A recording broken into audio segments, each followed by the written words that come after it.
just a good-looking fan. And any barmaid can be a star maid if she dances with or without a plan. Hooray for Hollywood, where you're terrific if you're even good. Where anyone at all from Shirley Temple to Amy Semple is equally understood. Go out and try your luck, you may be Donald Duck. Hooray for Hollywood. Ladies and gentlemen, boys and girls, children of all ages, you are listening to a Radulich Broadcasting Network premiere podcast. This is Damn You Hollywood, and here's your host, running at you full speed, clanging pots and pans together, going oogie boogie woogie woogie. Here he is, folks, the Babadook himself, Robert Winfree. Yay! Okay, look, that was a fair criticism of It Chapter 2. That is not a fair reference for this movie. And you know it. No, a fair criticism of this movie is a camera doing a 360-degree sweep, and at the very end of it, something going... Blah, blah, blah. Also only moderately accurate. So, we're talking... This movie has almost no jump scares. Almost no. But there is a lot of 360-degree panning, and in a building of tension and all of that. We're talking about Dr. Sleep, by the way. Let's just get that out there. Okay, I have a challenge for you. I'm going to let you do an actual plot synopsis, but I want you to let me try doing the plot synopsis a certain way, and I want to see how long it takes you to get in your car and drive to Tampa to beat me senseless. Well, I know... Do you really want to know how much I have planned for that eventuality? No, surprise me, sir. Really, don't. I know, because... Okay, let me just phrase it like this. I know about how long it would take me to drive. The point I know about how much a flight costs, and I know that I can get a flight that doesn't make me change planes in Atlanta. Have you really planned this much out? I looked it up. When did you want to beat me up that badly? Look, hey, you said you didn't want to know how much I got into this. You don't want to know. Okay, fair enough. Okay, so Dr. Sleep, right? Based on the novel, that's what we're talking about. And before we go any further, here is how I have been describing this movie to people who haven't seen it, who asked me what my opinion on it was. Okay? All right. Let me do this. Go ahead. I want you to grit teeth and bottle it up. Just let me get through it. Okay, tell you what. I'm going to mute my mic, and you tell me when I can unmute it. Okay, here we go. It is a world of mutants and vampires. The mutants are born with their powers of telepathy and mental projection and the ability to see ghosts, which isn't really a psionic ability, but go with it. And then you have vampires, who also, one of them has those abilities. She's the head vampire, the Dracula, if you will, of this coven of vampires. And the rest of the coven doesn't have magic powers, for the most part, but mutant powers, I should say. But they're there. And the vampires feed on mutants, you see. And occasionally they turn one of the mutants into mutant vampire. So that's Dr. Sleep, right? It's the chase. It's the eternal battle between the vampires and the mutants. And so we meet the child from The Shining who was on the little tricycle thing, played by Ewan McGregor. He's a mutant. And we meet a little black girl. She's a mutant, too. But the vampires, you see, become aware of her. And they show you scenes of them feeding on other mutants. And then they become aware of her. And now she's got so much ability. She's like the phoenix of the mutants. They got to have her. They got to eat her. Right? They got to feed on her. And so the whole rest of the movie is Ewan McGregor in a team-up with this other mutant, little black girl, as they run from the vampires. And there's a whole thing where they take out the vampires, but they miss one. And then they got to go after her. And the whole thing leads to a final face-off in a haunted house. Okay? Because of the haunted house, there's ghosts that feed on vampires, you see. And so, through trickery and nonsense, Ewan McGregor the mutant gets the ghost to eat the vampire. And then the haunted house burns down, and everybody lives happily ever after. You mean unmute your mic. I'm not sure how you arrived at that being an accurate description of events. I think that's very accurate. It's not. The gypsy head coven lady, she's a vampire. Sort of. And all her little gypsy people around her, vampires, feeding on mutants, people born with psionic powers. I think that was a perfect description of this movie. It's not. And do the ghosts not eat her at the end? They do. Sort of. Is this not taking place in a haunted house at the end? Oh, God, don't get me started on that. There it is, folks. All right, the money. Here we go. No? All right. Look, the money's going to be a short segment. This thing is not doing well. No, it is not. But I thought that was rather brilliant of me, by the way. I thought I as soon as I got over having had seen that movie in the first place, I'm like, how am I going to talk about this with Robert without repeating a lot of the stuff I said for It Chapter 2? And I'm like, if you deconstruct it down to its lowest common denominator, it's really a story of vampires and mutants. Pretty sure Robert's going to want to beat me up for that, and I love that as a description of Dr. Sleep. And I'm pretty sure other Stephen King fans are trying to figure out where I live right now as we're recording this to beat me up. So all in all, it's a win-win for me. It's a really good thing no one listens to these shows. That's not true. People listen. I've seen the numbers. Yeah, you and I both also saw the adjusted numbers. Yeah, well, yeah, less so since Skynet stopped listening. Damn you, Spreaker. But, all right. Okay. While Mark, in terms of very broad plot points, is not exactly... There's nothing he really missed as far as happenings within the course of the movie, but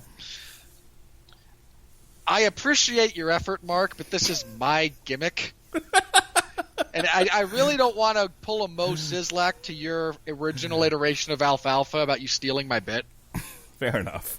Which is a nice Simpsons reference. So anyway, yeah, we are talking about Dr. Sleep, this a novel by Stephen King that he wrote a few years ago as a sequel to The Shining. And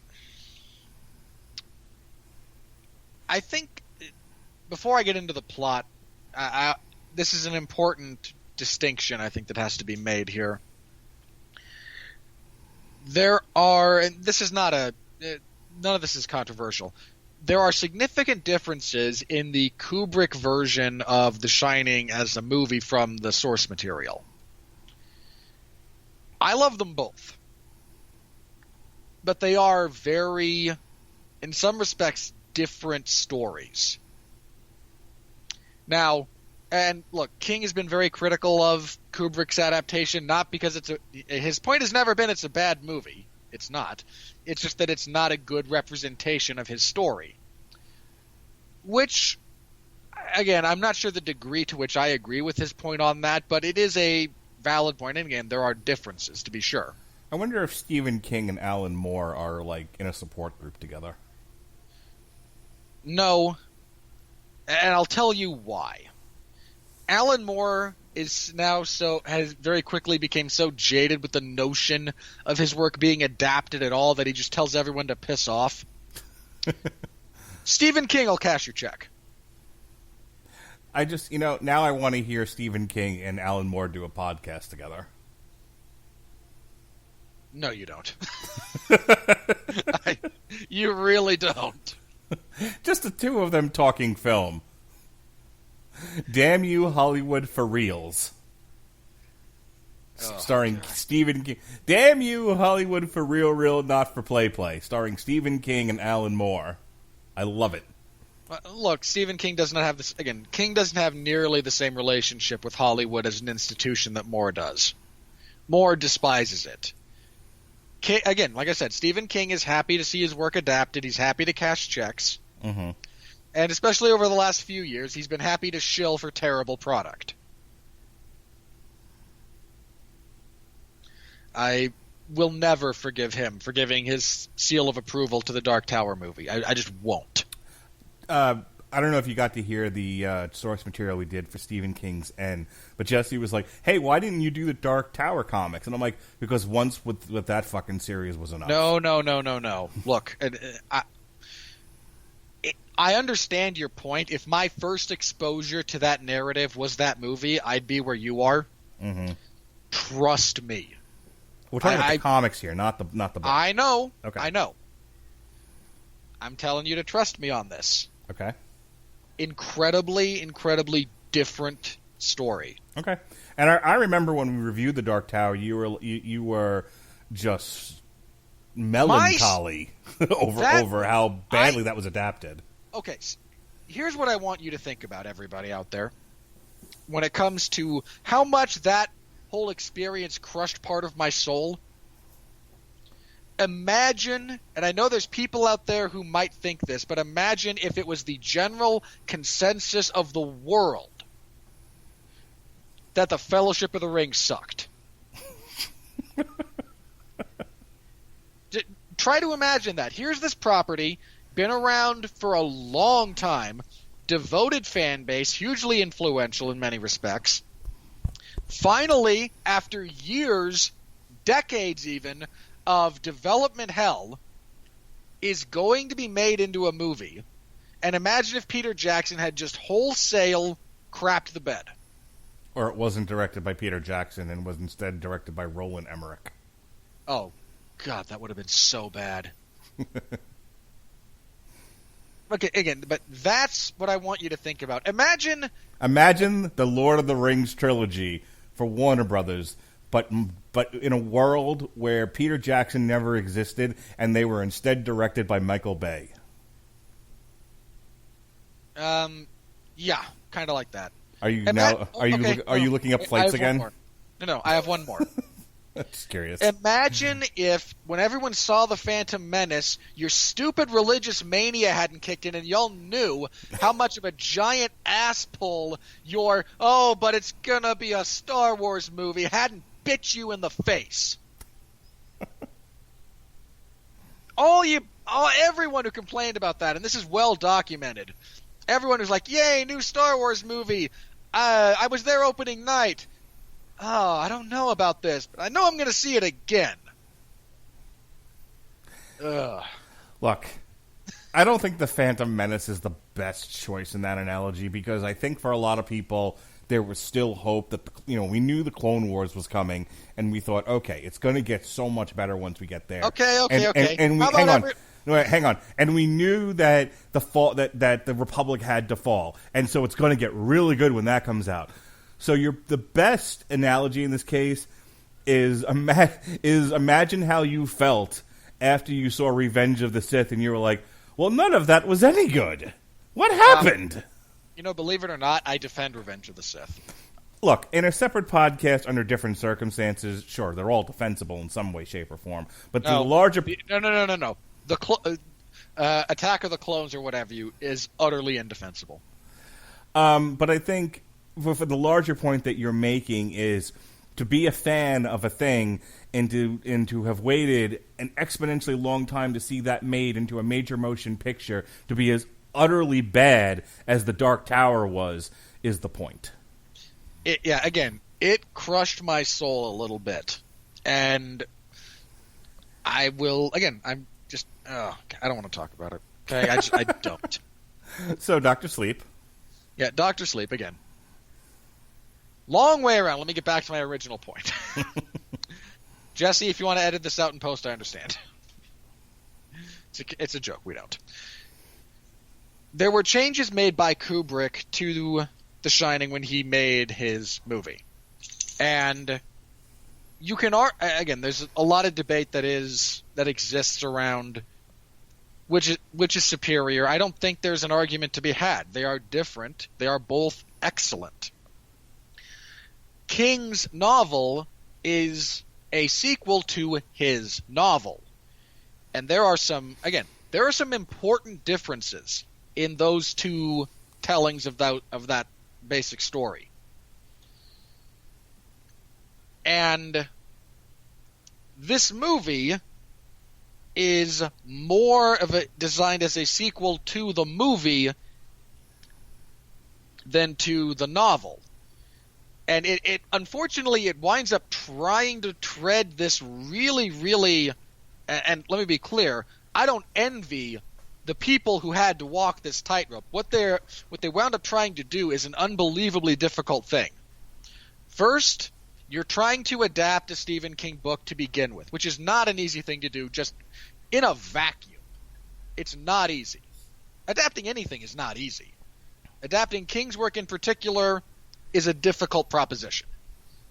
2, you are trying to then make a sequel to a different movie while using material from a story from a novel designed to be a sequel to, again, a different story, and still trying to get everything to kind of mesh together harmoniously. I am in awe that the majority of this movie is as good as it is. That is a ridiculous balancing act to pull off. And I want to acknowledge that, okay? Just before anything else. Unfortunately, there's problems that stem from that are the inevitable result of trying to keep this many plates spinning. And there's no real getting around that, and I will talk about that more as we go on. Because I know Mark hasn't read the book, right? Come on.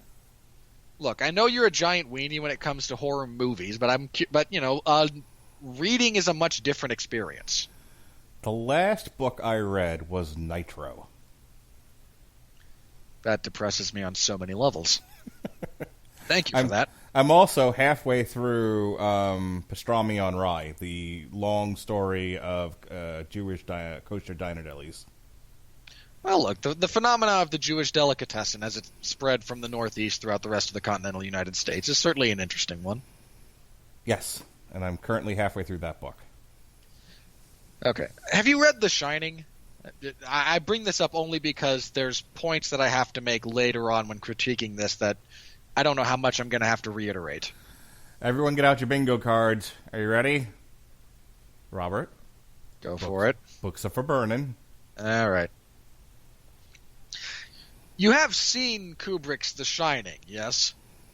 Yeah, and I have to rewatch it again this week for the on trial, and it was years ago. Okay.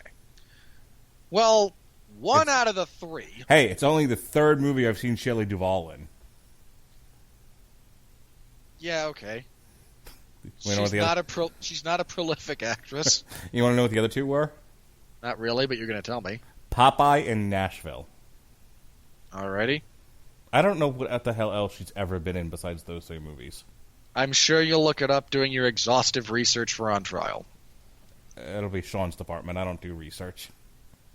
That was the gag. I applaud you explaining it.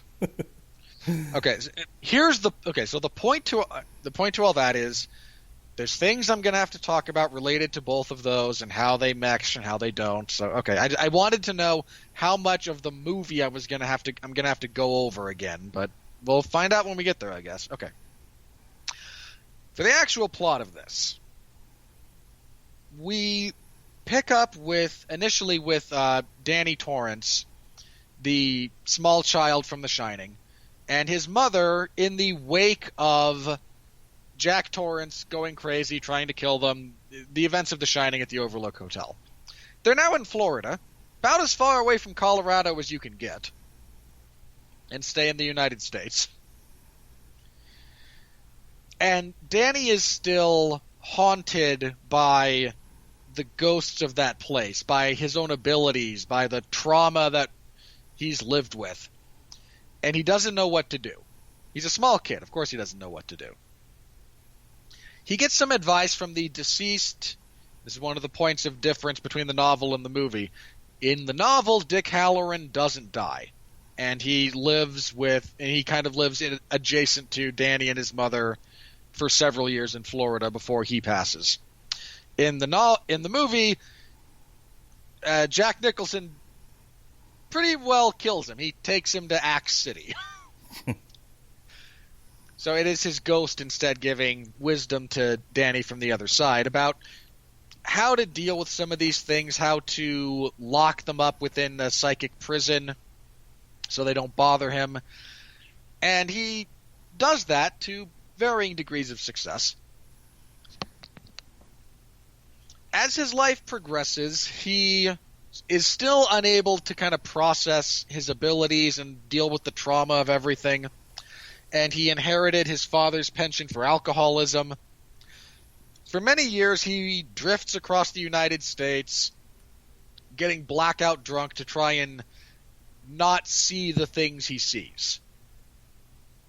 And eventually he makes his way to New Hampshire, where he finally gets some of the help he's needed. He joins Alcoholics Anonymous, dries himself out, starts making peace with that bit of reality, gets work, and again, just kind of tries to sort out his existence. Around this time, he is unintentionally psychically connected with a small child by the name of Abra. This would be Mark's reference about the Phoenix Force, which is not even a freaking mutant. You godless heathen. I don't even read the comics, and I know this. I needed people to understand in very simple terms that she was a very powerful psionic being. Yeah, I think in the novel, Danny says at some point, that he shines more than most people. You know, a lot of people have a little bit that they're not even really aware of. They're kind of like, a flashlight with a mostly dead battery. He's more like a really good, tactical flashlight. She's a lighthouse. There was a criminally underused use of Pink Floyd's "Shine On You Crazy Diamond" in this movie. Because Pink Floyd sucks and should never be used. You suck. Because all in all, we're just another brick in the wall. Money! No. Sorry, go ahead. You want to throw any more out? I wish you were here. Robert and I are just two lost souls living in a fishbowl year after year. Yeah, Pink Floyd is still terrible. Go on. So I completely lost my train of thought there. Thanks for that. All right, anyway.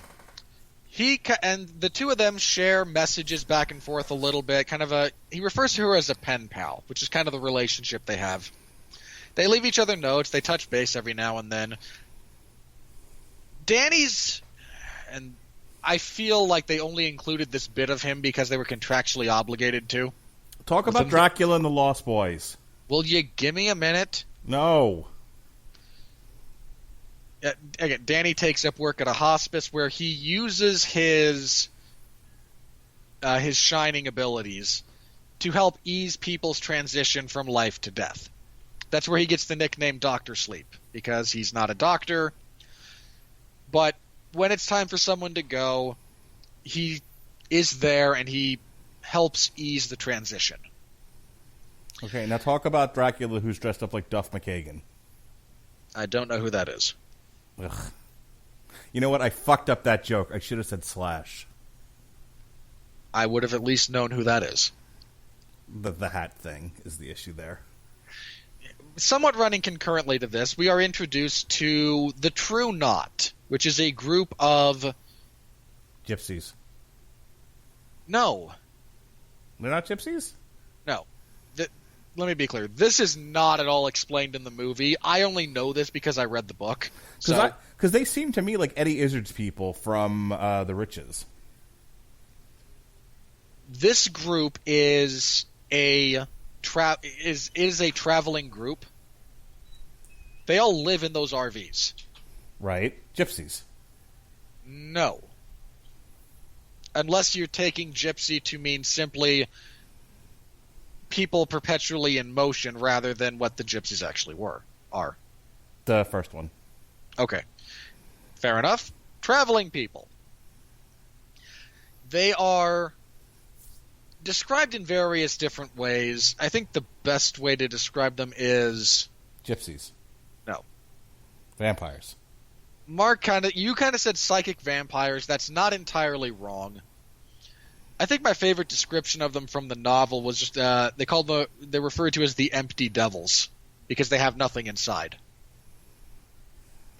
And they feed on what they call the steam. It is the psychic residue of people who shine.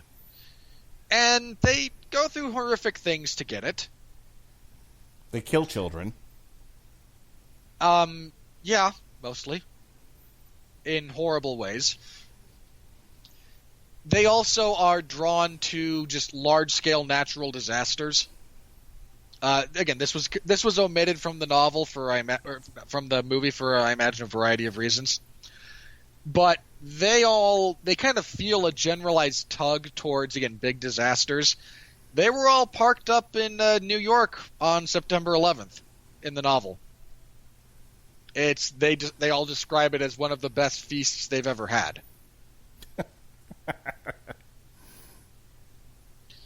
So again, these are terrible, terrible, evil, malicious creatures. When they're killing and they kill people slowly because pain serves as they refer to it as like it heightens, it intensifies the flavor of the steam, and the longer they can draw out your demise, the more you're going to produce anyway. Was Stephen King a hunter? I don't think so. There's something to be said about the condition of the animal that you eat. You know, those produced in mass quantities and like factory farms and stuff have a different taste and texture to those that are naturally grazing and harvested in a more organic way. The meat's different, the texture's different, how tender it is changes sure, believe based it or on not, like the anxiety of the animal. Well, sure. The more stressed out you are, there is a physiological response to stress. Right. I would imagine it's sort of this. That's why I asked if Stephen King was a hunter, because he inverts that principle in terms of causing anxiety and fear in people makes the meat tender. Now, meat being steam, but you get my drift. I do. And I don't know if he's ever really engaged in any hunting. You'd have to ask him, and I'm sure he'll get back to you. I'm going to tweet him right now. Go for it. There's a non-trivial chance he'll respond. But as they are killing this poor boy, his anguish reaches out on such a profound level that and combine that with the generalized, and when I say generalized proximity, I mean Iowa to New Hampshire is a non-trivial stretch of land. It's also just weeks apart in an election cycle. Sure. It is. The Iowa caucus and the first primary is New Hampshire, which is like 2 weeks later. I am aware.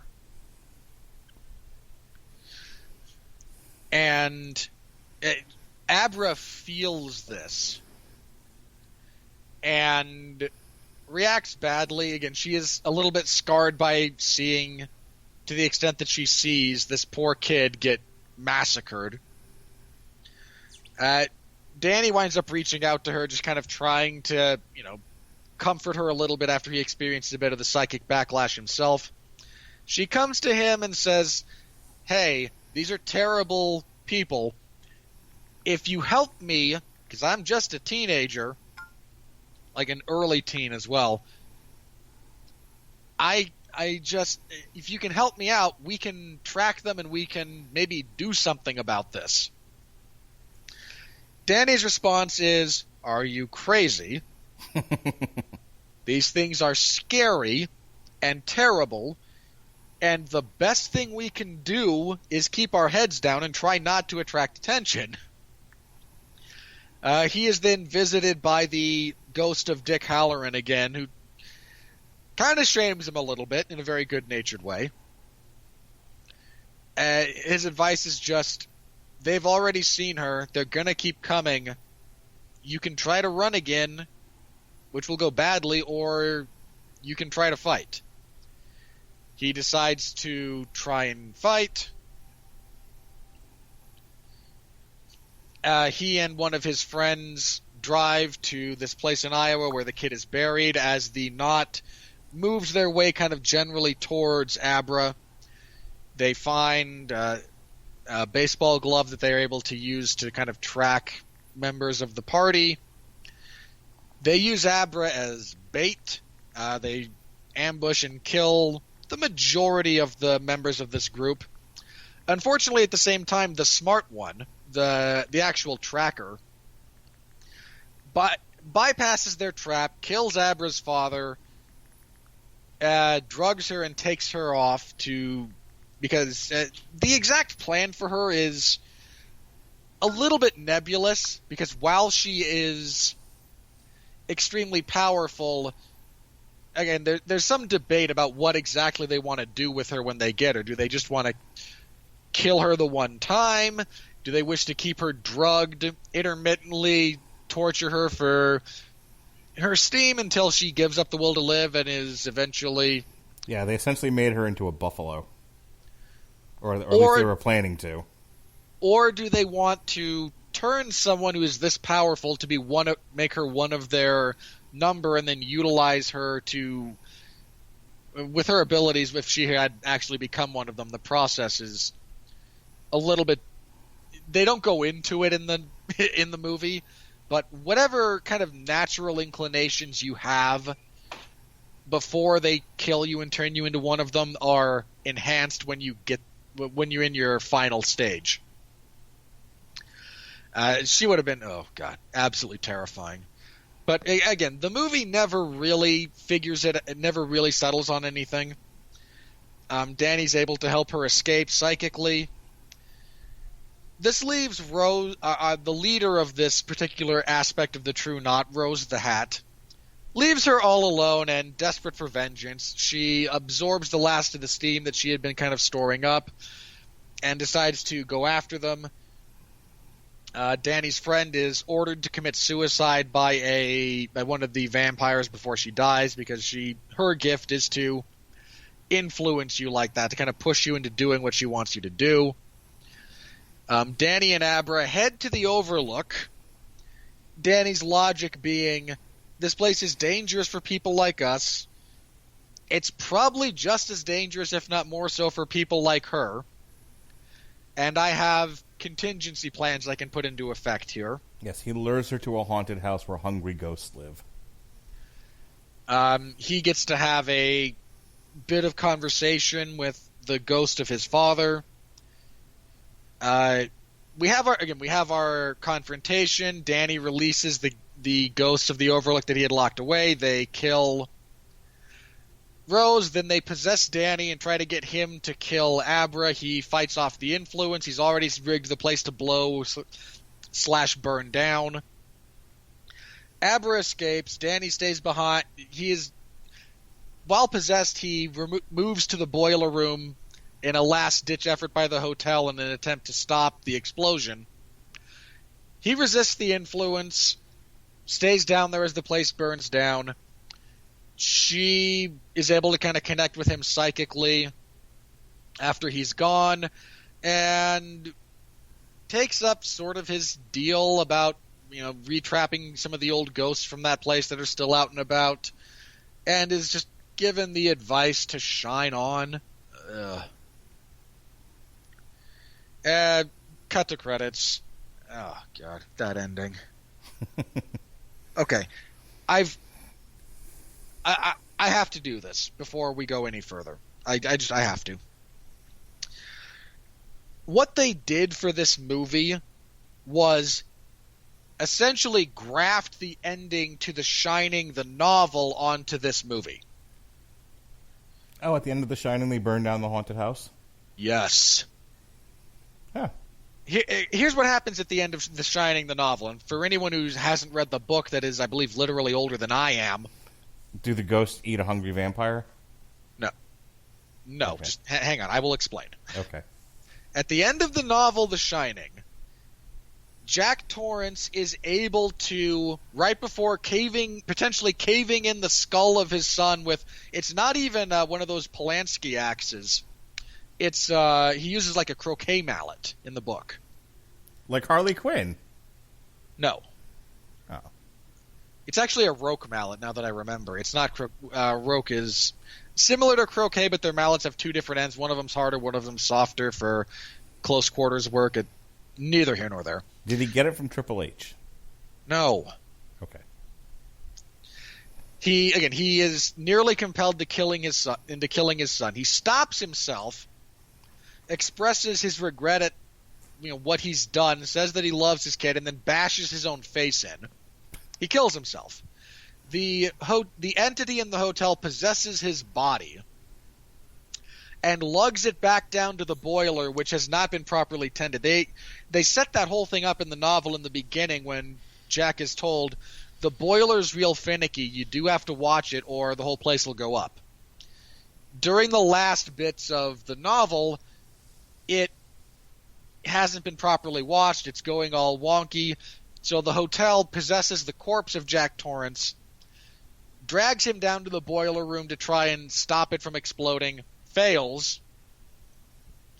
It goes boom. There's actually kind of a false finish where the three members of our group, Danny, why can I not remember the name? Shelley Duvall played her. I can't remember the character's name for the life of me at the moment. Olive oil? Sure. And Dick Halloran go to the maintenance shed, and the thing still has influence there, and they wind up having to burn that down as well. But the hotel burns down. They get a payment. Like, that's actually where the money that they get is the owners of the hotel settle with them because, shoddy maintenance. They just, okay, here's a giant check. Don't sue us. Don't talk about this. Go away. And that's how the novel The Shining ends. Sound familiar to everyone who's now just seen Dr. Sleep? The novel of Dr. Sleep ends very differently. Lightsaber battle on a volcano planet? No. Oh. Because the Overlook has been destroyed, King goes more into detail about the True Knot. They are an ancient organization. And conveniently enough, also very, very rich. Did they have a bar set up on top of an Aztec temple? No. Damn it. They had bought the land that the Overlook Hotel used to be on, and it turned it into a campsite, rest stop kind of thing. And the final confrontation in Dr. Sleep the novel actually takes place there. And that is because at the kind of insistence of the True Knot, who don't even know that Danny has history with the location, Danny sees that this is where they're going and just kind of goes, of course. Danny's able to kill the vast majority of the members of the True Knot, not with the ambush sequences do happen, but the group is much larger in the novel in many respects. He kills them rather ingeniously. The movie completely omits, and I understand this. This is not a gripe, but this is just an explanation. The kid that they killed actually has the measles when they kill him and eat him. And something about the transference of his energy and elements of his physicality into them during that process infects them all with a horrible strain of the measles, and it's that disease that is actually killing them. That's what causes the old man to cycle out and die. A bunch of them die the same way, and there's a greater impetus for that group to find Abra because they believe if we can get to someone this powerful, she's so powerful, and what we get from her will be so strong and so pure, it will purge this illness from us that is going to kill us all if we don't do something about it. Again, changes have to be made in adaptation. I'm not complaining about it. But utilizing that bit of knowledge, Danny actually goes to see Abra's grandmother who's dying of cancer. He's there with her when she passes. He absorbs her kind of essence as she dies, which in this case contains all of the cancer that she's riddled with. And he just like exhales it onto the group of them. And it's so unbelievably virulent and potent, they all just immediately drop dead with like 2 exceptions. One of them being Rose. Rose and Abra and Danny have a prolonged psychic battle that ends, believe it or not, with a little help from Jack, whose spirit still kind of is in this location. He shows up to help his son again. They wind up killing her. Jack and Danny share not any words, but as they're driving away, Danny does see his father waving goodbye and able to move on finally to whatever waits beyond. Danny continues living. Another point, and I understand carving this out from making the adaptation. Danny and Abra's mother are actually half siblings. If you remember from the novel in The Shining, which Mark won't because he hasn't read it, I can't remember the character's name now, but one of the things that happened in Jack's previous careers prior to his job watching the Overlook, he was a professor at a college who had an affair with one of his students. That's part of the reason he was fired. That apparently got that woman pregnant, and the child from that affair was Abra's mother. So they are, again, technically related. The Uncle Danny joke becomes, oh, hey, wait, you actually are kind of my uncle. And Danny winds up giving her advice about their family's history of violence, anger, and alcoholism. Just, kid, this is a giant bag of problems you want to stay away from. So, again, there's a lot of differences between these two, and I don't think that decision to essentially use the ending of The Shining to be the ending of this story works. The ending of The Shining as a novel works for me because that's the story they're telling. It's about a man's descent into madness, his inability to control himself, to make peace with parts of who he is. But at the end, Jack Torrance is able to find bits of redemption through his genuine love for his family, despite all of his other issues. So him sacrificing himself so they can escape works on a narrative level. It doesn't work here because that's not the story that's been set up throughout the rest of the movie. And I hate walking out of a movie that I really liked or that's really good, but the ending doesn't sit well. There is no worse feeling for me leaving a theater than that kind of loosely deflated uncertainty about, and I felt this way walking out of Toy Story 4. Like, so much of that is great, and then the ending's a giant kick in the testicles. I got a similar vibe from this. That ending just doesn't work for me. It's the conclusion to an entirely different narrative than the one they're telling. All right, so with that out of the way, as far as the actual craft of most of this, it's fine. It's good. A lot of it is really good. There's some genuine scares. That it's all well acted. It's well paced for a long movie. Again, Mark, pacing jokes aside,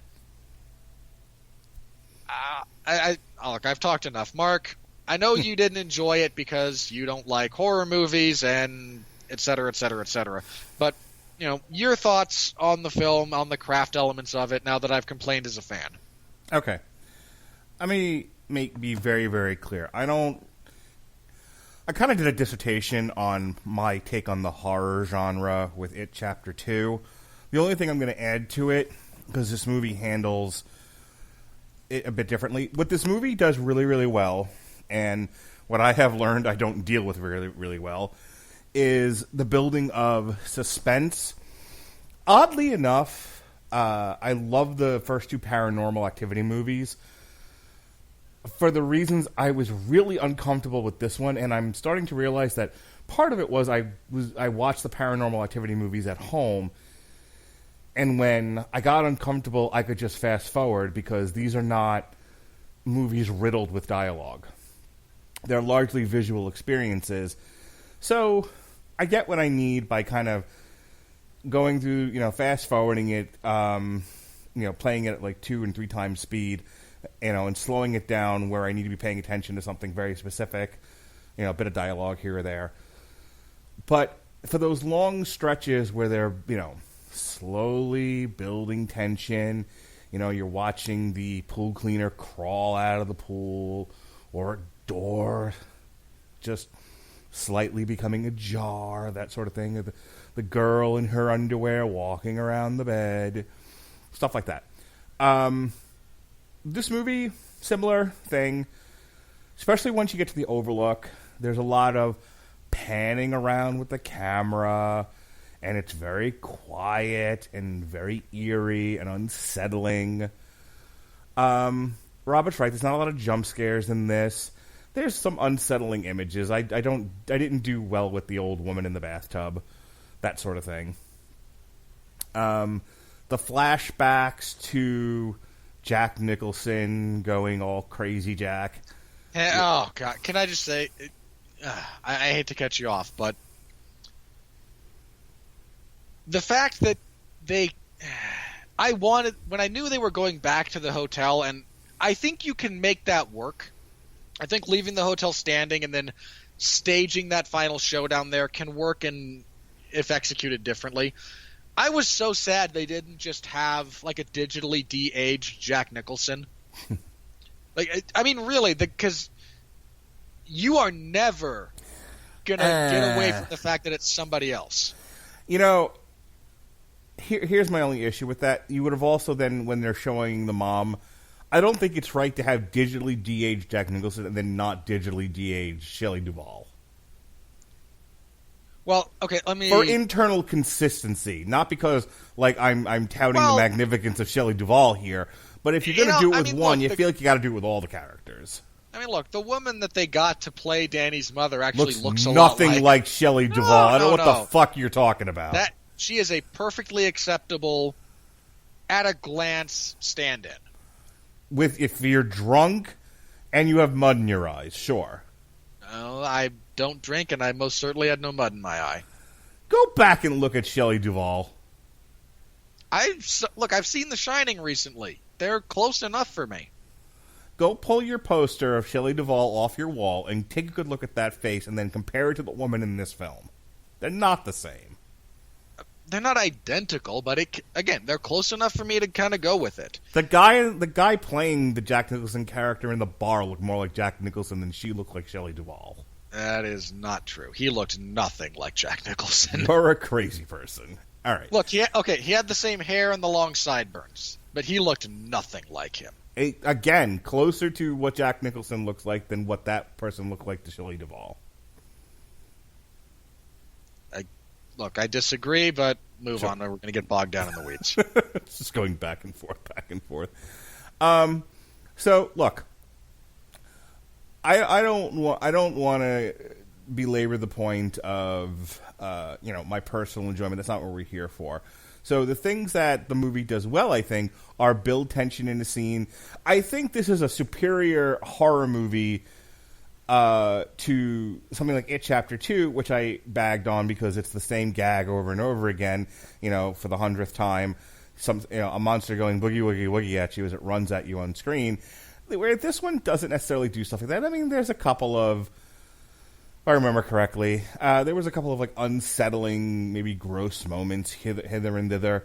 But, I made the joke about this is kind of a vampire movie because that's more of what you're getting.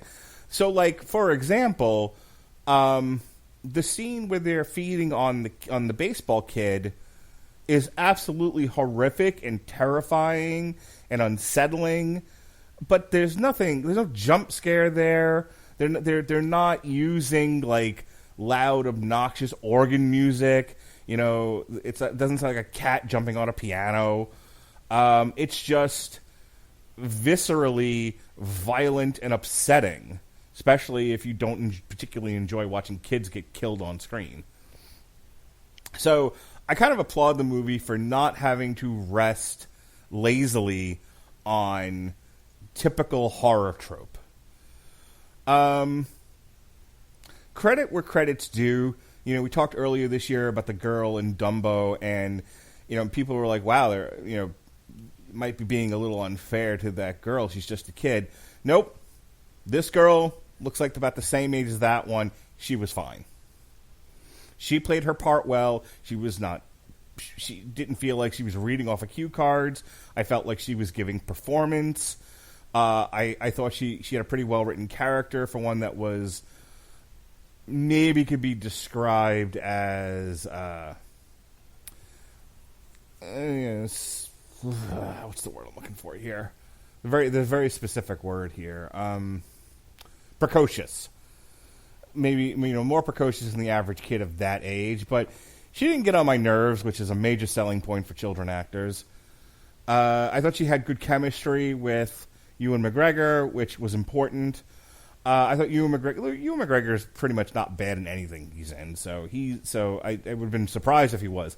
I thought the villain, the head mistress vampire, in the Slash Hat, I thought she gave a great performance. She was probably my favorite character in this entire thing. I thought she did a really, really good job, and I thought the writing of her character presented her as menacing and threatening, but also just vulnerable enough to where there's tension in will they succeed or won't they in defeating her. I was pretty much with the movie, and I was enjoying the story, and ultimately we must save the child from the vampires plot of this, I was with. But like Robert, I had my issues with that third act, which I feel like you were telling one story, and then you shift gears pretty strongly into what felt like a new movie.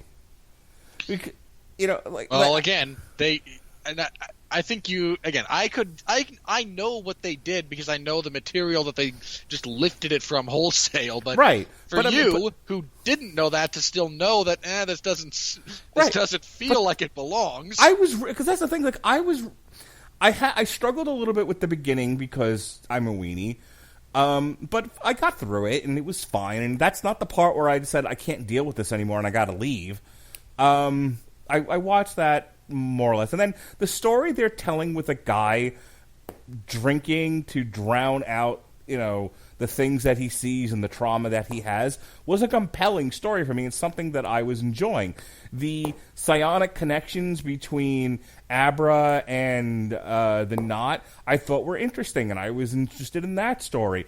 I love the scene in the woods where, you know, him and Billy, you know, are taking them out with guns and everything, and, you know, you have that sort of a very, very much like a last-ditch horrible horror moment where as the one gal is being turned to dust, you know, she tells him to kill himself, and there's like not even a beat. He just does it. Like there was no waiting. There's no building of tension there. It's like, kill yourself. Okie dokie. Bam. I thought all that was great, and I was really kind of enjoying the movie up till that point. And then, like I said, there's this drastic change to where I felt like I was in a new movie. And, you know, if Robert says, go see this haunted house movie because I want to talk about it and you made me watch the last 10 Marvel movies and I want to beat you for it, I'll go. But boy, I can't think of anything less I'd rather do in terms of watching movies than a haunted house movie. I haven't even seen Haunted Mansion, and I go see everything Disney. Okay? I don't enjoy the concept of, you know, of the visual experience of walking with a character through Spooky House. I don't want to do it in real life. I don't want to watch it on screen. So you and I need to do, if at all possible, we need to do one of those haunted houses together to just walk through it.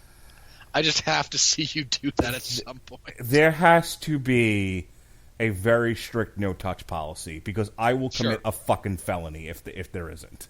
Oh, sure. Well, look, I don't want to take you to any of the really dangerous ones, but, just one of the ones that you walk through and, no touching, but they're present and, there's no bars between you. They're just trying to scare you. And I would like to. I'll hate it. It'll be a miserable fucking experience, but I'll do it. If there's any touching involved, like I said, someone's not getting out of that haunted house alive, and it won't be me. I don't like getting massages, let alone being jumped on by scary by people, like teenagers in a fucking mask. Just my own weird stuff, man. So anyway, I don't do well with haunted houses, both on screen or in real life, and that's what this movie fucking turns into. It also, I kept having the thing radiating in my head, the joke, and I was talking to Jesse about this when we talked about Stephen King's Zen. The joke that Stephen King doesn't know how to end his stories, that I think he starts from a concept, and he writes out that concept and develops characters, and then it's like, okay, well, I've now written out this fever dream I once had. I've gotten that out of my system, but I need an ending. And then, it kind of turns into the Scarlet Pumpernickel. And then the dam broke. Hang on.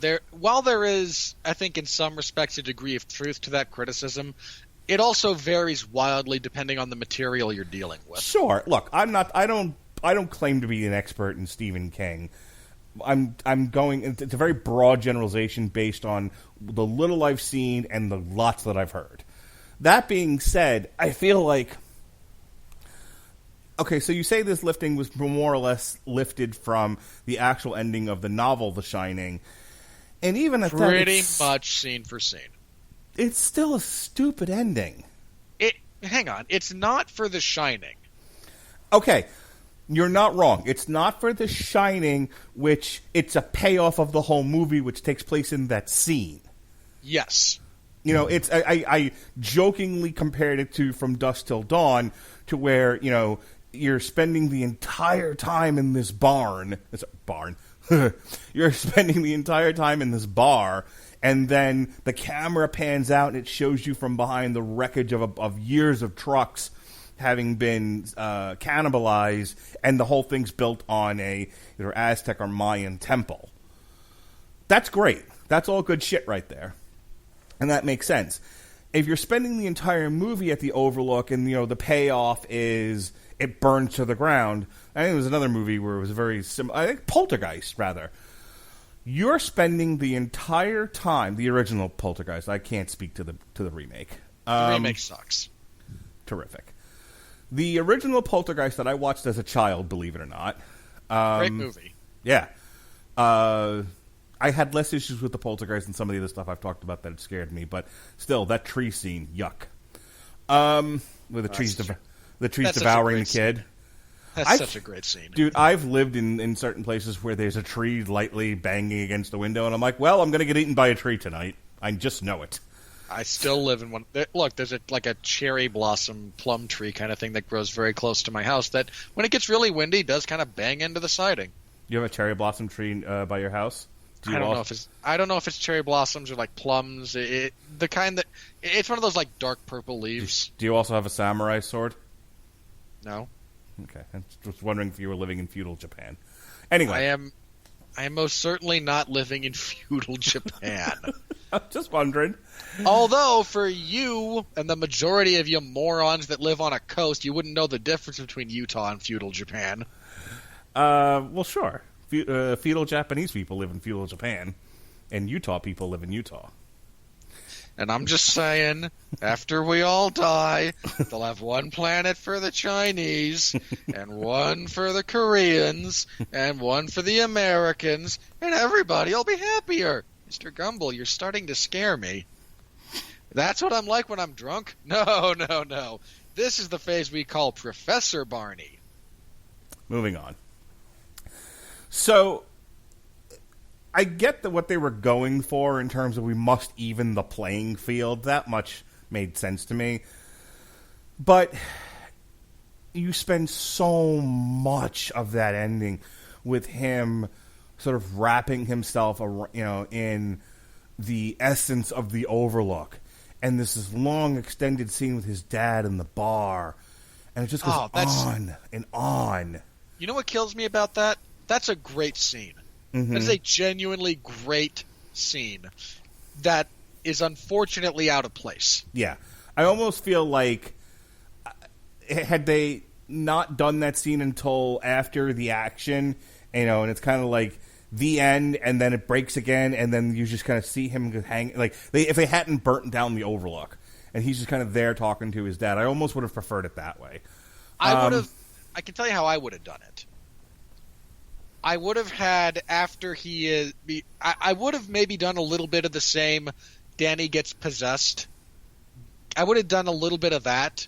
It would have ended very differently, but I would have had that whole thing take place inside Danny's head as his body is being puppeted around to kill Anya or Abra. He's having that conversation with the ghost of his dad at that bar, and he finally expels all of the possession when he finally rejects. He and his father come to terms. In this instance, being a bit of him getting closure with his dad, as well as, despite being 8 years sober, that kind of maybe finally kind of having a more concrete rejection or coming to peace with his sobriety. Just like, no, never again. I'm going to struggle with this every day, but before God, no. And that is the moment when he finally expels all of that, and he and Abra can leave together. So, and this has become, you see this almost all the time now in Hollywood. It's like, well, we don't know what to do. We don't know how to end this. Let's just have them fight. Like, come on, man. This is a pretty intelligently written movie. And you're like, well, we could do this, we could do that. But it's like, yeah, but this felt very much like they were trying to patronize the audience where they're looking around and looking what's successful and what's not. Like, well, clearly people like to see a nice action sequence at the end. Like, this isn't really an action movie, and I didn't need to see an action ending. There was a way to do this, I think, and I did like the idea of him setting loose the ghost from the psychic prisons. I thought that was an interesting thing, but their use of it was very much like, people like to see fist fights and shoot 'em ups, and we don't know what else to do with this ending, so we'll just do that. There was, even if you wanted to keep kind of the setup they have, you do the fake out in the hedge maze, which is just the representation of Danny's mind. She overcomes it. You don't even need a real fight. She just throws Danny down the stairs. They are, and his response to this, once he lands, is just, well, I've got a panic button here, and lady, you are not going to like this. Right.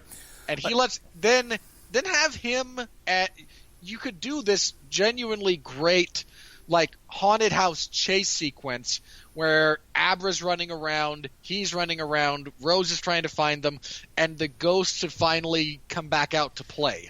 Yeah.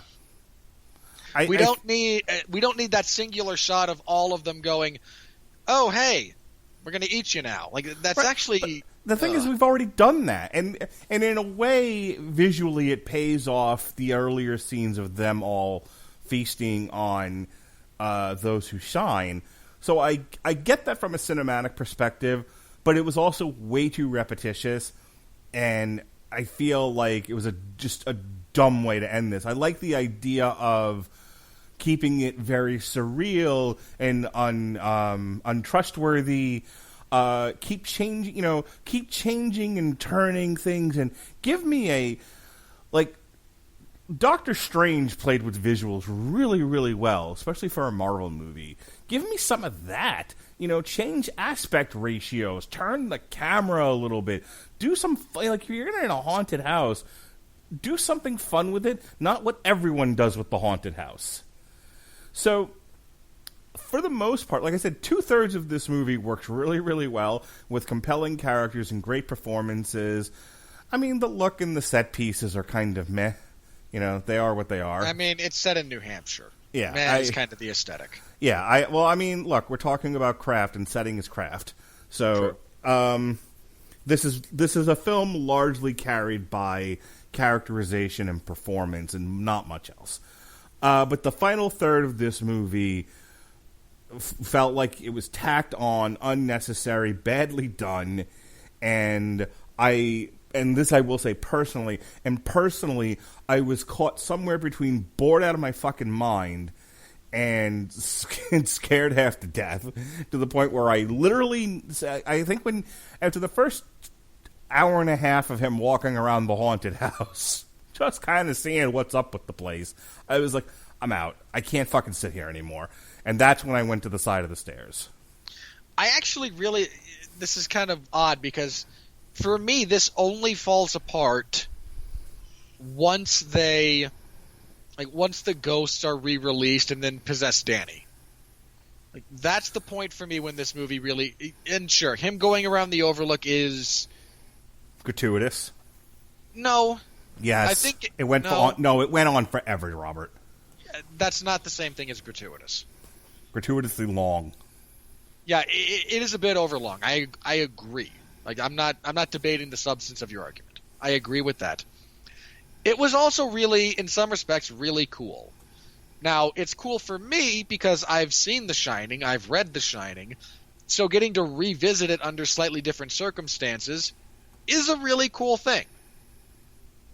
Mark, having seen The Shining once and never having read the book and only seeing the movie itself again under duress, you probably don't have the same emotional attachment to some of the stuff they were able to play off and recreate that I do. And okay, fair enough, individual experience. But yeah, I don't know why they decided to do it the way they did. I really, really don't. And it's exceptionally disappointing because everything else up until that point is so good.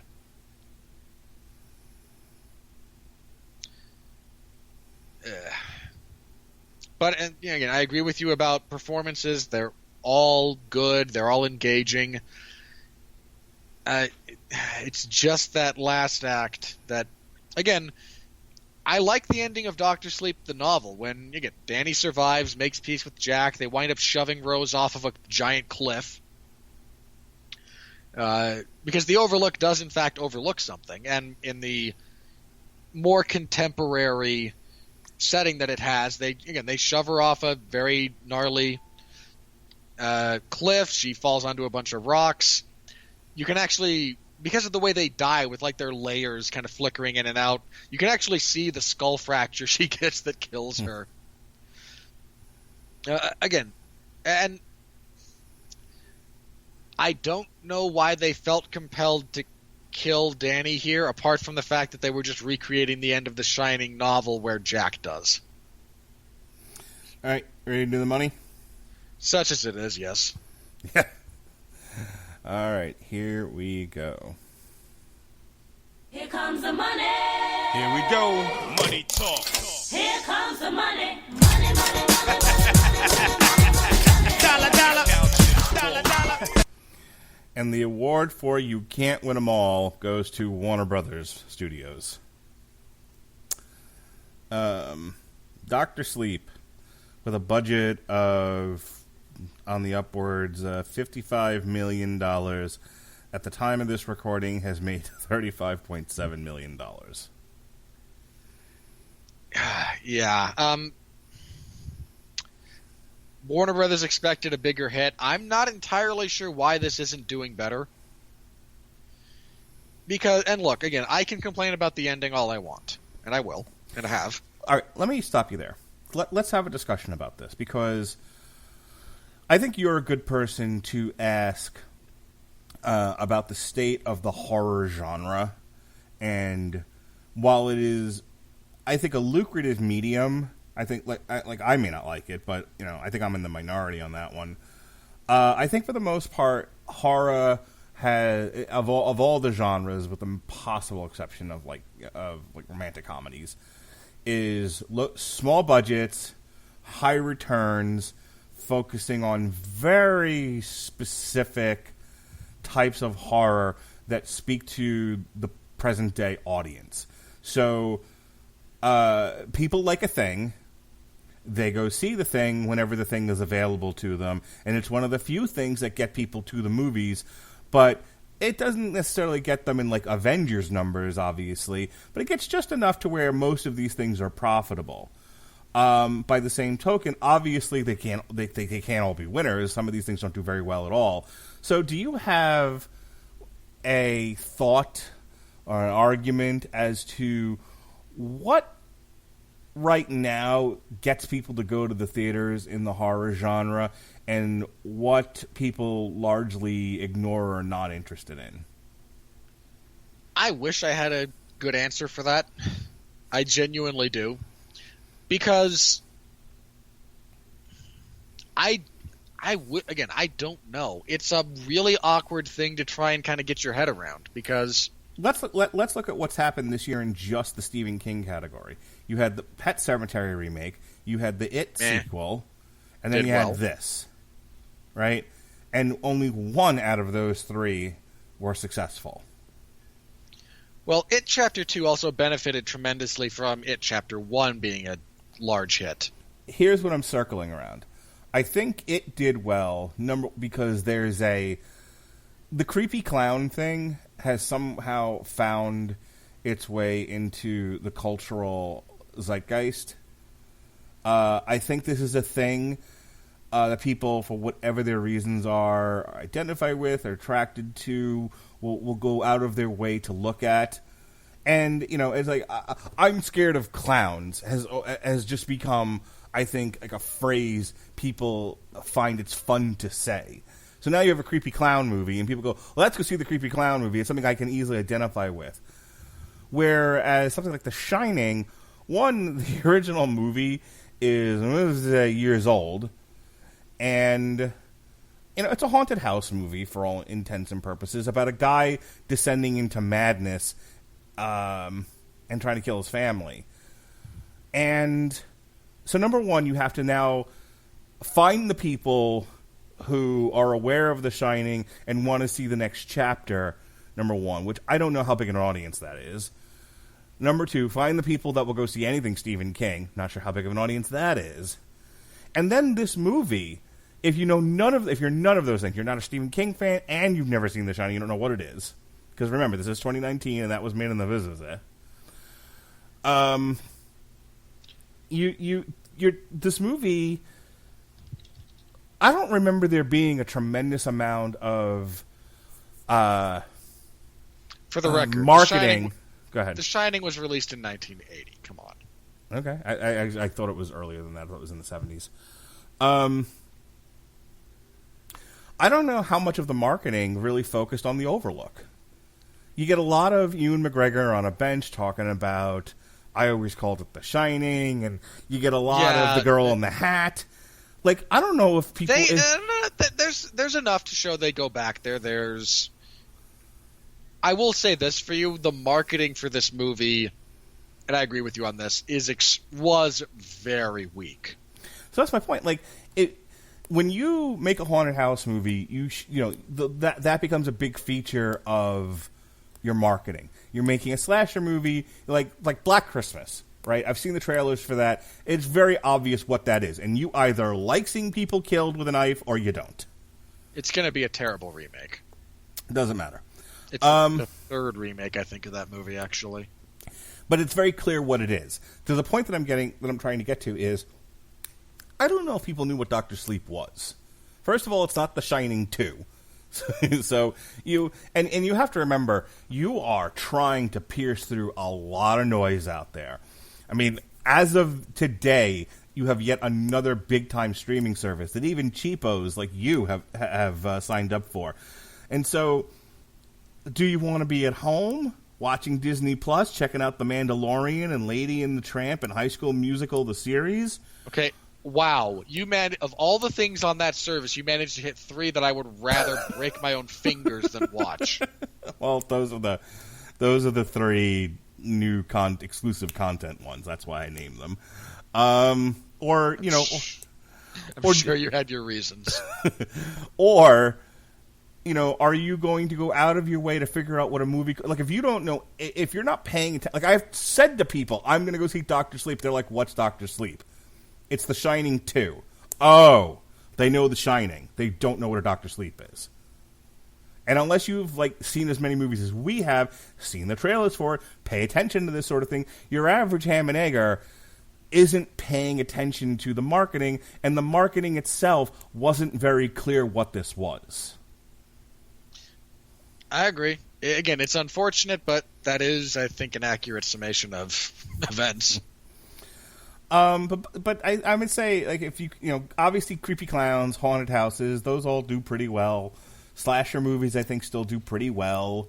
What else? I mean, what do you think fails, and what do you think succeeds in horror right now? Horror right now is existing in a very weird post-torture porn kind of zone. And look, I'm happy to see torture porn go the way of the dodo, okay? It's not a genre that I care to spend a lot of time with. It's not interesting to me. But in the wake of stuff like that, or the French extremism, which produced some genuinely great horror movies, by the way, some not so much, some genuinely great, we've also we're kind of post-found footage revival.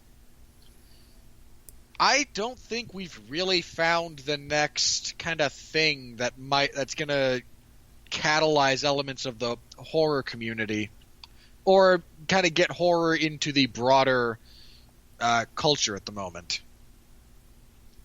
And I'm not sure what it's going to be. We've had a few things that have had the potential to do it, that have kind of butted up against it, but for whatever reason have not really clicked, either because they were released and didn't click, or they got stuck in development hell for whatever reason. Yeah, Mountains of Madness, I'm looking squarely at you on that one. I really wanted that to happen, and everybody dropped the ball along the way, so nuts to all of you.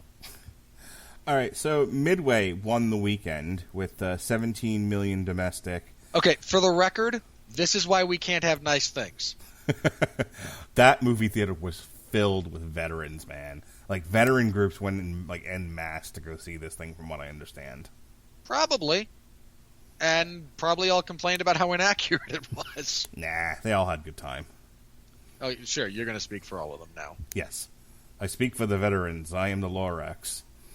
Dr. Sleep debuted at number 2 for Warner Brothers with 14 million. Playing with Fire, which I took my kids to this past weekend as well. Oh, God. Okay, hang on. You said you couldn't sit still for this movie. How many times did you get up and walk out of the theater when watching Playing with Fire? Here's the thing. I was trying to get my wife to just take them by herself. But she was she didn't want to do this. She wanted to go as a family. And then, just because of other personal stuff we've got going on in our world, I offered to just take the kids myself so that she could have some alone time. And she was like, no, I don't want to miss out on family time. I'm like, well, there's no making you happy. So off we all went to go see Playing with Fire. Speaking of not making anyone happy, John Cena. I have to tell you, part of the reason why I didn't want to go see this movie was I thought it was going to be a lot of physical, cringe-worthy comedy. It actually isn't. There's one or two sequences, and they're not even that cringy. They're and it's stuff you saw in the trailer. The kid fucks up the depot by getting bubbles everywhere, and he rides the hose and stuff like that. But there's surprisingly very little of that in the movie. It's really about these kids sort of masquerading as lost children when in fact they are runaway foster kids. Surprise, spoilers. And no one is seeing that movie for the plot. And then you have John Cena, who his lifelong dream is to be the head of the smoke jumpers in this particular area of California, and he has to deal with the reality of these children. And I think along the way he realizes that having a family and people who love you is not going to take away from his dream, but really enhance his life experience. That's the movie in a nutshell. And him and Michael Keegan, I think, have really fun comic chemistry together. And John Leguizamo was John Leguizamo. So by and large, Playing with Fire, not as bad as I thought it was going to be. Anyway, it came in number 3. Last Christmas debuted at number 4. Terminator, which is... You want to talk about the nuclear holocaust of Judgment Day, the people who made this. 1 to 5. This thing tumbled hard, man. Man, that is so bad. Joker fell from 2 to 6. I'll check out the worldwide thing. I don't know if it's crossed $1 billion yet, but if it hasn't, it's probably close. Maleficent 3 to 7. Harriet 4 to 8. Zombieland 2 6 to 9. Addams Family 5 to 10. Jojo Rabbit is finally in more theaters. That had a jump of 542 theaters. So that jumped Apparently from 12 to 11. That's playing somewhere around me, so I get to deliberately not see Taika Waititi's shit. Yeah, I'm running out of time to see stuff. I got a lot of stuff going on now. So I think I'm going to make time to see Parasite tomorrow. I'm really looking forward to that. Well, Jojo Rabbit's a Fox Searchlight picture, so hopefully eventually it'll be on Hulu or Disney Plus. Countdown fell from 7 to 12. Parasite 11 to 13. Motherless Brooklyn 9 to 14. Black and Blue 8 to 15 because nobody fucking saw it. Arctic Dogs 10 to 16. Better Days, Lois, Better Days. Debuted at number 17. Lighthouse 13 to 18. Downton Abbey 16 to 19. Abominable rounds out our chart at 17 to 20. And oh, by the way, Gemini is still bombing hard. That's fucking wow. That is 3 movies right there. Gemini Man for Paramount, Terminator for Paramount, and Playing with Fire. I mean, Playing with Fire may be the most profitable of those 3 movies. The Paramount may not Sony. Paramount may be the next one that Disney buys at the rate this is going. Yeah, sure.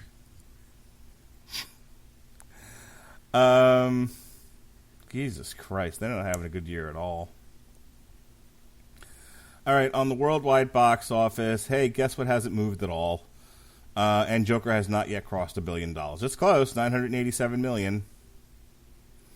Then Hobbs and Shaw, then Nija, then The Wandering Earth. So there's no more room left at the top for How to Train Your Dragon. It's finally out of the top 10. Boo hiss. Though Maleficent's doing not too bad. That's gotten to $433 million. Just ahead of Pokemon and The Secret Life of Pets. How about that?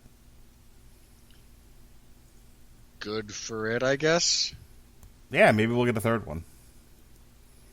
Maleficent, more mistressy of eviler. I can't imagine what they would do.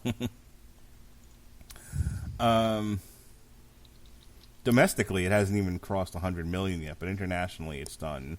Well, look, there's almost million. There is almost no relevant dialogue in that movie. Sure. And Angelina Jolie is still a star in certain parts of the world. Yeah, well, I think she adopted most of her audience, so. Get it? Get it? Yes. I understand the reference you are making. Oh, terrific. All right, I don't think this movie's got a lot of legs. And there's a lot of competition coming up this weekend. Among other things is Charlie's Angels. Next week is Frozen 2. The week after that is Knives Out, Queen and Slim. Oh, and by the way, Thanksgiving. So I would tell you that not a whole lot of place for this thing to breathe and try to make more money. December 6th. I don't know what's coming out December 6th, but it isn't. By this time next month we'll have Star Wars, and so in fairness, at this point in time saying we'll have Star Wars is roughly akin to saying, well, we'll have a goiter. Prior to that week, the 13th is Jumanji 3. So yeah, between Jumanji and Star Wars in the month of December, and for the 5 of you out there that are going to be with me in the theater seeing Bombshell. And by the way, also Cats. I Hold don't. on. No one is seeing Cats. My daughter and I are going to see Cats. Why would you do that to your daughter? She loves musicals and cats. Okay, neither of those things have anything to do with the movie Cats. Cats is a musical. Ostensibly, I have seen no evidence to suggest that's accurate. People are singing in the fucking movie. Wow, is this not a winning argument of yours? Okay, allow me to then reference my one of my favorite Simpsons gags. Have you seen the Itchy and Scratchy where Scratchy goes to the theater to see Cats? I vaguely remember it. He goes to see it, and on stage is someone going, Tim Tom Tabby was a curious cat, went to see the king in a velveteen hat. He stares befuddled at this, pulls out a gun, and shoots himself in the head. You know, we don't have anything to review the week after Cats comes out. We could always review that if you want. Look, Mark, if you wish to disappoint the audience and put that on the schedule, I can't stop you. You control the schedule. I control, as I keep telling people, I control the horizontal, I control the vertical. I will not see that. No, we're not. And I will not be on the podcast talking about it either. No, that's fine. We don't. There's honestly no. I jokingly said there was room on the schedule. There's no room on the schedule. Oh God! Did you see? Okay, hang on. Since you brought up horror, briefly, you've seen the trailers for The Invisible Man. I fucking hate you for making me see that. I kind of hate me for suggesting that. hang on. Look, hang on. Let me be clear about this. I like the director. I like Lee Winnell. But that trailer, I have to say this because I need a point to discuss this before the movie itself comes out. You can't build suspense around an unstable person when the entire audience knows it's an invisible man. Let me tell you how I didn't realize what that was, because I thought that this was still connected more so than let me go back a step. They are no longer doing a Avengers type interconnected universe for the Dark Universe. They are acknowledging the existence of the Dark Universe, but it's more like a DC thing where these are independent pictures where all these people live in the same universe but don't necessarily interact, and there is no team up on the horizon. And you know, and in all fairness, that's a great idea for the Universal monsters. So you can occasionally throw them together for a Frankenstein meets Wolfman kind of deal. Sure. But this is not where that they have changed tracks, and they are now employing the DC method of doing things instead of the Marvel method, which I'm kind of fine with, because honestly, you only needed to do it once, and you only needed to do it with Marvel. Everything else is kind of, to a lesser extent, the MonsterVerse is okay too, but for the most part, please stop doing this. In any case, I still didn't realize what that was when I was watching the trailer, and it was one of those where I was just kind of looking at my phone like, is this trailer ever going to fucking end? I don't want to see this. This doesn't look interesting. Oh, shit, it's the Invisible Man. Robert! Okay, and look, here's my thing about this. If you're going to try and tell a story about where the Invisible Man is a manipulative sociopath, I saw that movie. It starred Kevin Bacon. It's called Hollow Man. If you're going to try and sell this as... You can't sell a mystery element to this. The title of the freaking movie gives away... oh, God, we're going to go see The Invisible Man. I wonder if Elizabeth Moss's character is crazy or if she's really being stalked by an invisible man. What's the name of the movie again? This is just stupid. The totality of what you gave away in that trailer removes any semblance of intrigue or interest in the product, with two possible exceptions. We don't have to do this, right? You can cancel this. It's fine. Stop. Let me finish my point. The only things that might now be interesting about this movie and might entice you to see it are the performances. Nope. And I'm going to go out on a limb and say they're not going to be that great. Or inventive kills. And I'm all about inventive kills. I love them. But that is really not enough to entice me to sit through the 2-hour runtime, I'm going to assume, for this. Like, what? This makes no sense to me at all. This is not the angle that I think you needed to kind of explore for a remake of The Invisible Man. Because it's either already been done or is going to... Okay, let me be careful about how I phrase this. There's a significant portion of the population that is going to see the trailer for this and go, I'm sick to death of feminist propaganda masquerading as film. Now, let me be clear. That is, I am not saying that's what this movie is. All right? Because I'm not sure that that's the case. I would have to see the movie. But the way this was structured, the way this trailer was released, that's the vibe a lot of people are going to take away from it. And you're going to turn off a big chunk of the potential audience. I don't think this was the right direction to potentially take this story. And I'm not even mad that the Invisible Man as a generalized character over the years was turned into what he was. I saw people reacting to this going, oh, it's so nice that the Invisible Man's been turned into a manipulative, rapist, psychopath. Like, buddy, Alan Moore did that before you were probably born. I've read The League of Extraordinary Gentlemen. That's not a new thing at all. But this kind of take on it, I don't know. It doesn't feel right to me. It doesn't feel like this was the right step. All right.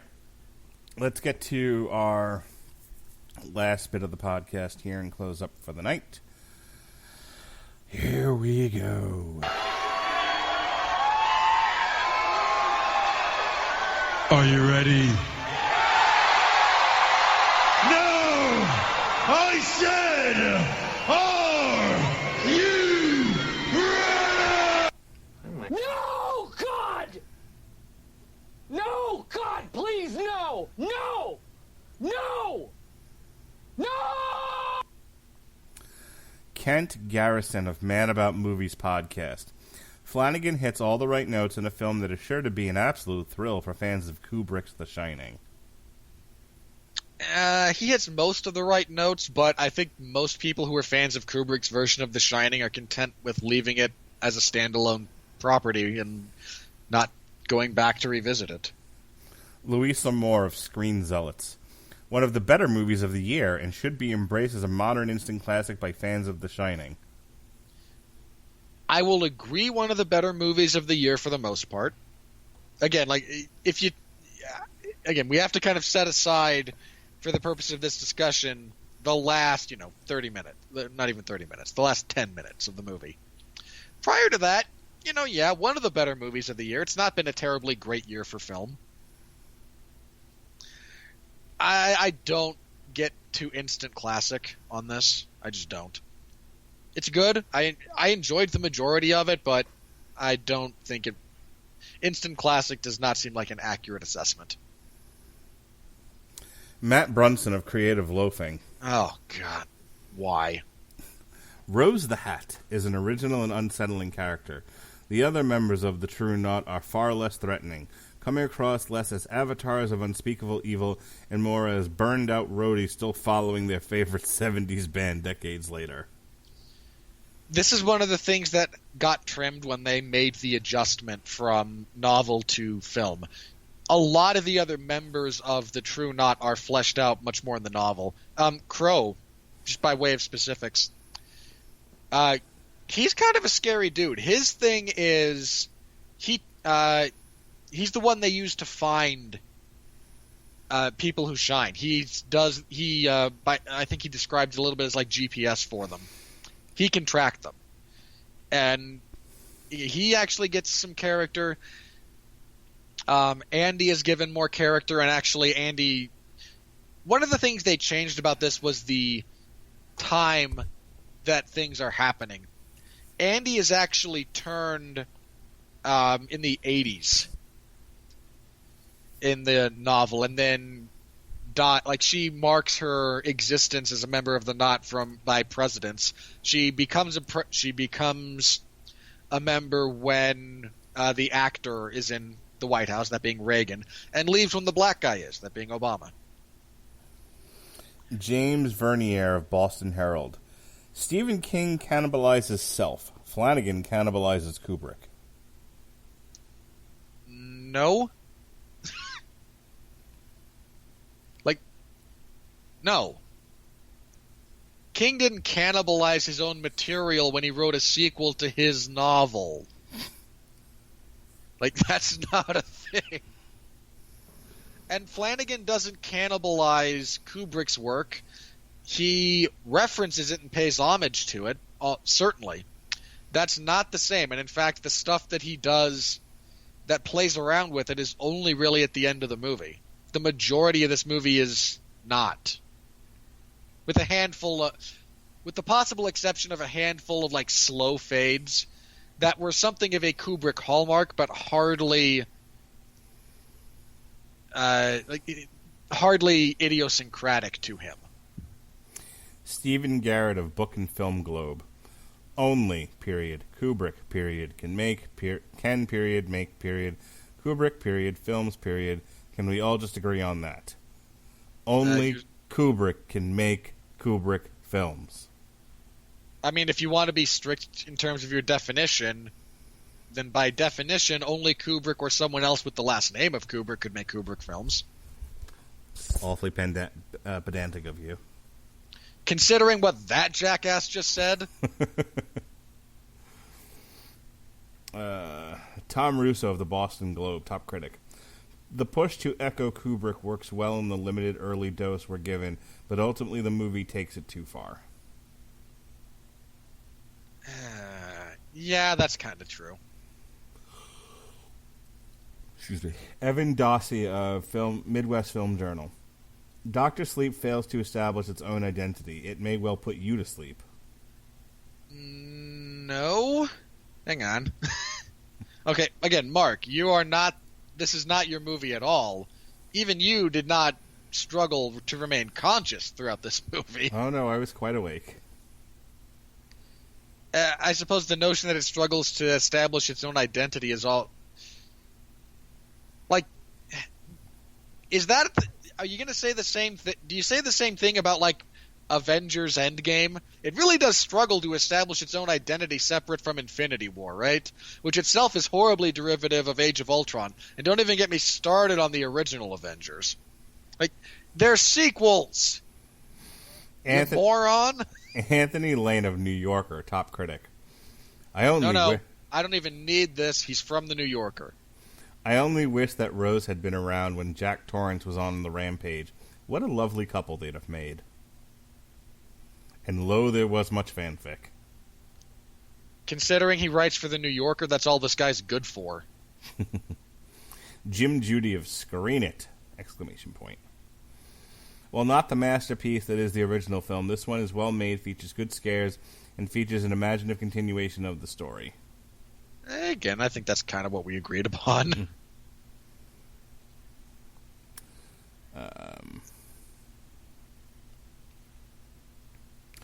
Bob Bloom of Journal and Courier. Dr. Sleep is an aptly named title for this snoozer adaptation of Stephen King's novel. The movie is too long and very dull, mostly moving at a sleepwalker's pace. In all seriousness, where did the attention span of these morons go? This boggles my mind a little bit.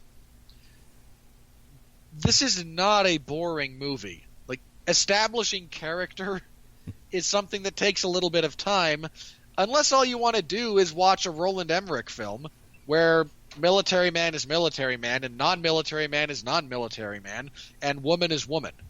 I was going to say military man is military man and non-military man is woman.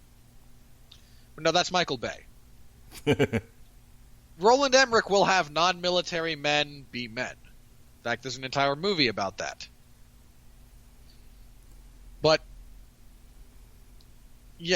again,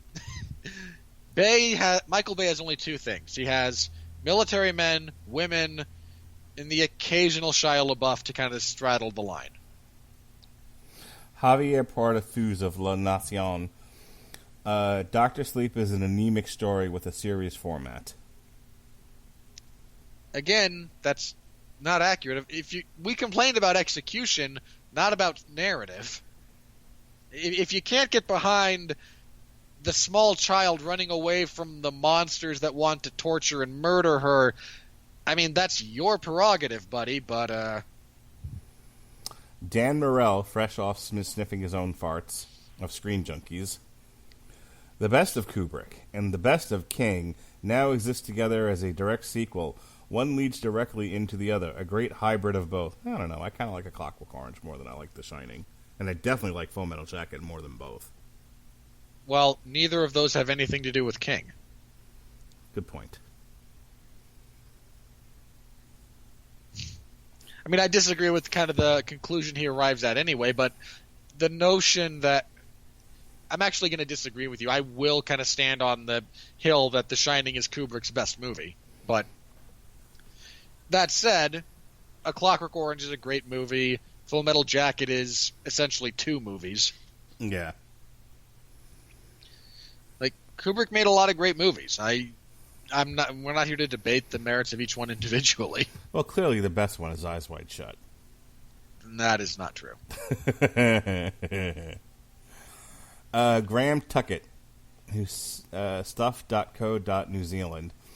All you'll finish up with is a film which leaves out essential events and context while still being far too long. I wouldn't say essential, but again, there's some stuff that they changed that I understand the need to change. There's some stuff that maybe should have been left in, but this is a long movie already, and fitting in more stuff is difficult. Grace Randolph, beyond the trailer. More King than Kubrick. The acting is quite good, but it's really two movies in one. Only about 20 minutes at the Overlook Hotel, and the big child murder scene is in poor taste.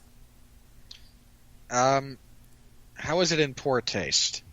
That seems an odd complaint about this.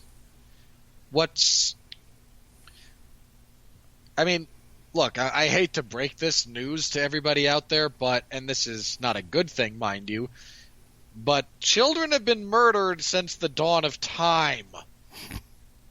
This is not a new trend. The poor taste bit just seems really odd to me. Like, I get if you find it disturbing and unsettling, fair enough. That means Sure. It did its job. Yeah, that's what I said.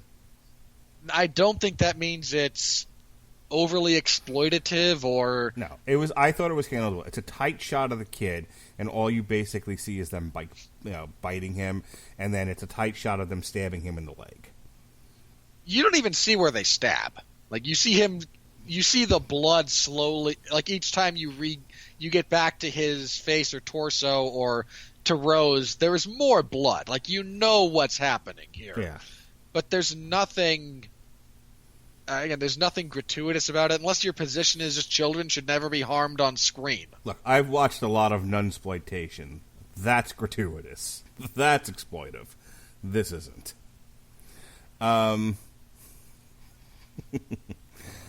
And finally, Rifer Guzman of Newsday, top critic. How are you a top critic and you work at Newsday? How is Newsday still a thing? Dr. Sleep should have let The Shining rest in peace. Wow. That is a sentence, I suppose. Yeah. All right, folks, that wraps up our coverage of Dr. Sleep. Next week, we got a Damn You Hollywood for Ford versus Ferrari.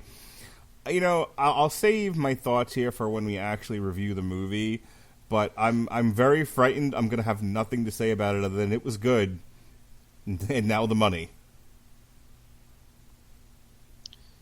You know what? I'm going to start taking it. I will take that as my personal calling for the majority of things you make me see. Just go, it sucked. Now the money. I mean, look, I'm sure it's going to be good. I'm not. Really? You have your doubts, huh? The reviews are coming out for it now, and so far it's doing pretty well. Look, I have relatively high hopes if you were to put a percentage on it. That's not the same thing as being sure. Look, we can always review Charlie's Angels. No, we can't because I won't see it. Oh, okay. That somehow... Look, I could be one of those critics who doesn't actually see the movie and phones in some stupid copy-pasted review. I actually have integrity. Sure. Yeah, if I don't see it, I won't talk about it, and I will not see that movie. You can check out our reviews for Zombieland 2 and Terminator Dark Fate, or Dark Feminism, whichever you like. They are in the archives. They're at the Mark. Our Dark Fate is Dark Feminism. It will lead to the inevitable destruction of the human race. So we're talking about all Stephen King all the time this week. We've got Stephen King's N, which was a novella that was developed into a comic book. It's not even a novella. It's a short story. Whatever. There's a difference. We've got that up in the archives and a bunch of Patreon extras. Jesse's been cranking out the Patreon extras. I've given up on the Patreon account. But God damn it, Jesse's keeping it alive, so good for him. Tomorrow we've got our review of Rumahoy, Time to Party with Captain Yarface. Hey, what did you think about N? I like to listen to the podcast. Sell me on it. Give me a quick 50 words on that as far as your thoughts. Being a mental health professional, I really enjoyed those elements of the book. I thought you might. It is a really interesting kind of discussion about mental health and what happens when mental health crosses with the actual supernatural and kind of blurring the line between the two. Yeah, we talked about like the unreliable narrator aspect of it, and is what's happening here a supernatural phenomenon or a mental health issue, and you not being too sure one way or the other, and the idea of suicide and all of that. So Jesse and I also talked a lot. We're very personal on that show.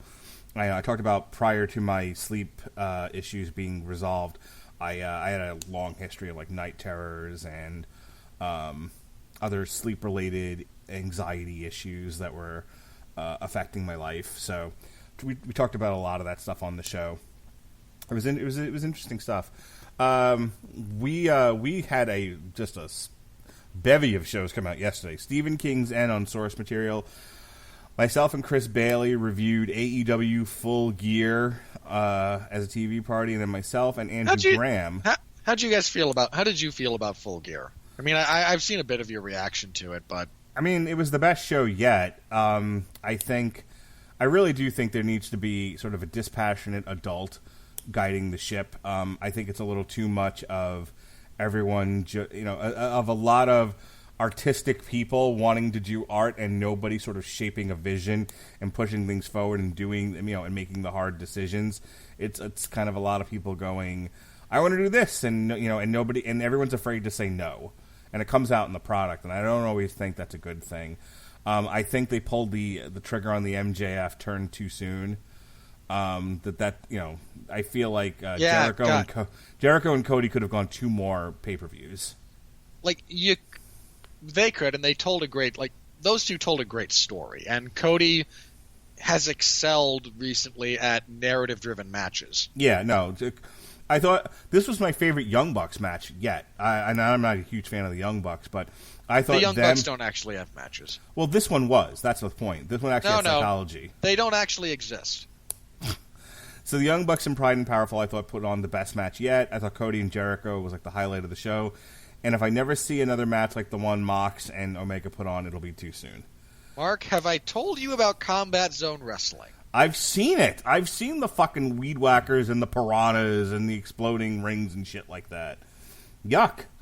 And then Andrew Graham and I did an on-trial for 13 hours. It was just me and him, as Sean was not available. So there's that. You know what? I've said this about 13 hours. It's a slightly comprehensible Michael Bay movie.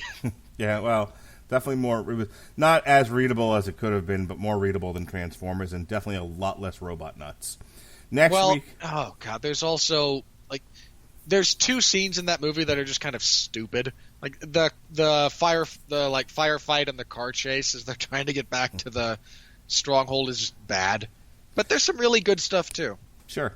Next week we've got The Boys Volume 1. That'll just be Gavin and Jesse. I was not able to make that show because I was too busy doing 50 other podcasts. Next week, as we said, we'll be doing a review of Ford versus Ferrari. The day after that, Dragon Force Extreme Power Metal, and then also myself and Alexis Hannah will be reviewing She-Ra Season 4. And then myself and Jesse will be reviewing the first season of The Boys. The Boys. And on Saturday... It's not that good. And then on Saturday, myself and Robert Winfree, as soon as War Games ends, we're going to jump on the Fox pay-per-view, and we'll bring you coverage of Deontay Wilder versus Luis Ortiz. Ugh. I'm not looking forward to that. Oh, I am. I am. We've got a Survivor Series show coming up that will also encompass War Games coverage. We've got Wu-Tang and American Saga TV party. We've got a Metal Hammer of Doom for Enter the Wu-Tang. We might be doing some boxing. We might not. One never knows what evil lurks in the hearts of men. So, be aware. You can check out our coverage of Canelo versus Kovalev and UFC. I believe it was 245, the BMF Championship of the World. So that's all the stuff we've got going on. Mark, yeah, loosely related to that. You have mentioned in the past that you are occasionally intrigued by the Diaz brothers as personalities. You're going to bring up the Ariel Harwani interview with Nick Diaz? Yeah, I am, because I need a professional opinion on that catastrophe. All right, I will listen to Mumbles McGee mumble his way through yet another interview with Ariel Harwani. Can I just also say, and let me be clear, there's a bunch of people going, Nick's always been like this. When I say that Nick Diaz is mumbling, incoherent, rambling, and sounds like he's drunk, I'm not comparing it to a lucid human being. I'm comparing it to every other Nick Diaz interview. On a scale of 1 to I don't even own a house, I don't know how to buy one, where does this rank? It's a minor miracle he's not on a street corner. Okay, do your plugs. Don't even listen to the whole thing. It's about they give it, I think, 40 to an hour minutes of airtime, and they cut like 40 minutes out of it. Just find a couple of clips. That's all you'll need. And when even Nick Diaz sounds drunk, I don't know that he was. I know he sounded drunk. And now, for a significant portion of the fan base to be, boy, I'd sure love to see a guy who last fought about 10 years ago against Anderson Silva fight Jorge Masvidal. You people are sick. All right, come on. I want to get out of here. All right, you can find me most of the time hosting the 411 Ground and Pound MMA podcast on Sundays. This last Sunday, Jeff Harris and I reviewed the UFC Moscow card, such as it was. We previewed the upcoming UFC Sao Paulo card, such as it is. And talked a little bit about news. Not a lot of news. Relatively short episode this time around, but we talked about some stuff. We broke down the fights. We previewed the fights. The usual. Saturday morning, I was covering UFC Moscow in the MMA Zone of 411mania.com. So you can find my full report of that event. And this coming Saturday, I will be covering UFC Sao Paulo. So tune in, same location. So stop by, say hello if you're interested. I'll be watching Bare Knuckle Fighting Championship 9. Sure. I can't wait. What a time to be alive. There's so many great things in the world. There really are. And then there's bare knuckle fighting. America's fastest growing sport. No, it's not. All right, folks. No. That is demonstrably false. Why can't we ever do one of these shows in less than 2 hours? What are we reviewing next week? Ford versus Ferrari. We'll be out of here in less than 2 hours next week. Oh, terrific. I will insist on it. Fantastic. If we can go down less rabbit holes next week, that'd be great.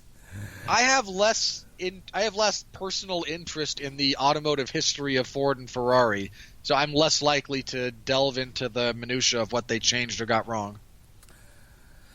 To you, I say giggity, and to the rest of you, I say be well, be safe, and behave, and thank you for listening to Damn You Hollywood. Available on all your local podcast apps. Damn it. Here we go.